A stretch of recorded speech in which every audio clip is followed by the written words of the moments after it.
Carpenter here. I'm going to give you a very quick rundown of the Alan Aragon versus Gary Taubes debate at the Epic Summit this weekend. So the topic of the debate was, why do we get fat and how do we fix it? So the basic premise is that Gary was arguing from the perspective that carbohydrates made people fat, whereas Alan was arguing from the perspective that caloric excess made people fat. So, structure of the debate. After coin toss, Gary went first. He had 35 minutes to present. Then Alan had 35 minutes to present. Then they would do a Q&A section each, and then they would do simultaneously them both on stage and answer Q&As and rebuttals. So, here's how it went. Gary presented first. He asked a question to kick off his debate, and he said, who believes in, calories out? And the entire room, or the mass majority of the room, I'm not sure if anyone left their hand down, raised their hand. So he laughed and said, obviously I'm going to have to work doubly hard to convince you that what you believe in is wrong. He said that if you believe in, calories out, you are believing an outdated equation.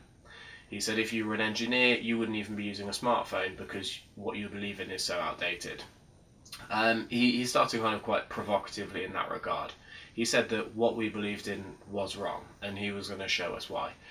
So his theory is that obesity is due to hormonal dysregulation, specifically insulin. So insulin dysregulation caused by carbohydrate intake. So he gave us a few examples of hormonal influence on body composition. So for example, there was a photo of an overweight male and an overweight female. And he said if calories were ultimately important, why does one store fat around the middle and one store fat around the hips? Then he gave examples of Arnold Schwarzenegger and Barry Bonds and how steroids can influence body composition. And to quote him, he actually said, we don't care what they ate. It was because they worked out and they took steroids. A little bit of a weak argument because no one would dismiss how they ate influencing body composition even under the use of anabolic steroids. Then he gave an example of two breeds of cattle, i.e. dairy cattle and meat cattle, and how their body composition was different depending on purpose. So basically what he was getting at is that hormonal influence was the most important influence when it comes to obesity. He is a very good public speaker. He presented very competently and very confidently. He's quite a likeable guy in terms of his presentation. He came across really well. But scientifically, his presentation was largely a hypothesis. There weren't a lot of references. There weren't a lot of, let's say, weight loss trials or things like that. He was just discussing his own theory and then using quotes from people that were discussing why calories in, calories out might be a bit misguided.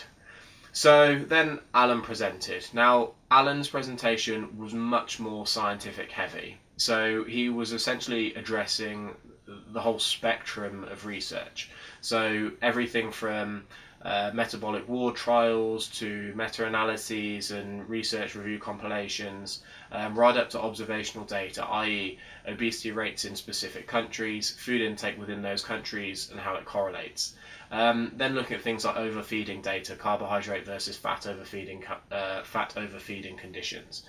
So Alan addressed a lot more research, whereas Gary tended to look at surrogate factors like specific hormones and biochemical pathways and essentially presented his theory.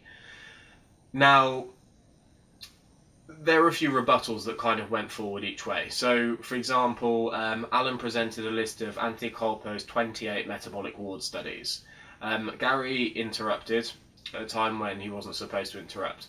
And he said that him and another researcher had looked through these and he said the data was so worthless you should just throw it out. Now, Alan is one of the best people I follow personally for talking about limitations in studies. He will say if there's an issue, what the limitation is, what the shortfall is, and if you should be cautious interpreting the results. Whereas Gary swooped in and completely disregarded 28 metabolic ward studies, which to me is massively overzealous. Then there are a few examples. Gary chimed up and said that Alan had been cherry picking data. Now, within Alan's presentation, he looked at meta-analyses and systematic reviews looking at low carbohydrate diets versus comparative diets. So he looked at those which favoured the low carbohydrate diets, those which had neutral effect, and those which didn't favour the low carbohydrate conditions. So Alan discussed potential benefits from the low carb condition as well as shortfalls in the low carbohydrate condition, and when it just didn't matter. So to say that he cherry-picked it when he looked at those in favour and those against, to me was very, very hypocritical of Gary. Whether he realised he was cherry-picking data or not, honestly, I'm not that sure. But the fact that Gary didn't actually discuss weight loss trials within his talk, it seemed like a massive kind of red flag for me. So another instance of the kind of back and forth rebuttals. Gary interrupted once again at a time he shouldn't have interrupted, and said, who funded that? Alan pointed out that if you're going to disregard a study that contradicts your belief because of who funded it, you also have to throw out all the studies which support your view based on funding. So again, Gary came across slightly guilty of cherry picking. Now this was a massive kind of turning point towards the end of the debate, because Gary started talking about his non-for-profit organisation that he's set up called NUSI. I think he pronounced it NUSI or NUSI, it's essentially NUSI. And he said that they were going to conduct trials to look at low carbohydrate trials and essentially bring more data to the table. Alan quite shrewdly asked him who was going to fund that, and he said that his non-for-profit organisation was going to fund it. And he said, so you throw out all trials that are funded by an industry you don't believe in, but you're going to fund low carbohydrate trials to support your low carbohydrate view. Again, it was just one of those things where the kind of hypocrisy started ringing a little bit more true. So, Cliff Notes. Gary was, he was very good. He presented very well, but if he was presenting to a room of 1,000 people, I genuinely think he would have been able to persuade people that his argument held a lot more merit. But in a relatively small room of kind of science-minded individuals who were looking at things like weight loss trials and metabolic ward trials and actual research on the topic, I think he was kind of preaching to the wrong crowd, because his argument just wasn't strong enough. He presented a hypothesis, and at the end, essentially, I think Brad Schoenfeld, because I could only hear from the back of the room, has said that you are presenting your hypothesis, but you're not actually presenting any data to support your hypothesis. To which Gary asked if he'd read his book, which, let's be honest, is a really, really weak argument, given that it's supposed to be an actual scientific debate. So, the kind of the crescendo of the argument, there'd been some trolling back and forth. Gary had trolled Alan by showing a video clip of Alan at an NSCA conference, and he said, his quote was, I only had 37 days to get this guy contest ready, so I dropped his carbs pretty low. Obviously supporting Gary's view that carbohydrate restriction was necessary. This is something that Alan would never debate, like carbohydrate restriction might be necessary in the same way that caloric restriction is necessary. But then at the end, Alan trolled him kind of twice as hard, and he said, everyone in the room, if you wanted to get in the best shape possible, how many of you would hire Gary? And no one put their hand up. And he said, how many of you would hire me? And everyone put their hand up. So there's a little bit of trolling back and forth. Gary overran on his time periods a lot, and he interrupted a lot, which was quite frustrating.